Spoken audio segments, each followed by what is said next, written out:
Good morning friends. आज हम भारतीय संविधान के द्वारा भारत के नागरिकों को दिए गए कुछ अधिकारों की बात कर रहे हैं और ये वो अधिकार हैं जो विदेशियों को नहीं दिए हैं, नहीं प्राप्त हैं, केवल भारतीय नागरिकों को ही विशेषाधिकार के रूप में प्राप्त हैं। संविधान के अनुच्छेद क्रमांक 15 में उल्लेख किया गया है कि धर्म, मूल वंश, जाति, लिंग तथा जन्म स्थान के आधार पर विभेद के विरुद्ध अधिकार केवल भारतीय नागरिकों को प्राप्त है। अनुच्छेद क्रमांक 16 के तहत लोक नियोजन के विषय में अवसर की समानता का अधिकार केवल भारतीय नागरिकों को प्राप्त है।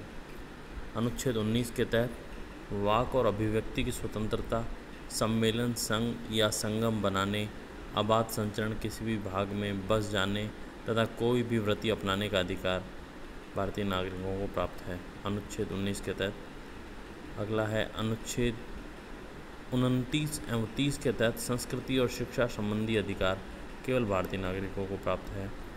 लोकसभा और राज्य विधानमंडलों के चुनाव में मतदान का अधिकार केवल भारतीय नागरिक को प्राप्त है। लोकसभा तथा राज्य विधानमंडलों की सदस्यता के लिए चुनाव लड़ने का अधिकार भी केवल भारतीय नागरिक को प्राप्त है। कुछ सार्वजनिक पद जैसे कि भारत के राष्ट्रपति, उपराष्ट्रपति, उच्चतम न्यायालय, उच्च न्यायालय के न्यायाधीश, राज्यों के राज्यपाल, भारत के महान्यायवादी, राज्यों के महाधिवक्ता, भारतीय प्रशासनिक सेवाओं के अधिकारी आदि बड़े पदों पर नियुक्ति का अधिकार केवल भारतीय नागरिकों को है। इसी प्रकार विधान परिषद और विधानसभा के मामले में सदस्यता के लिए अनिवार्य और प्राथमिक शर्त भारतीय नागरिकता है। धन्यवाद।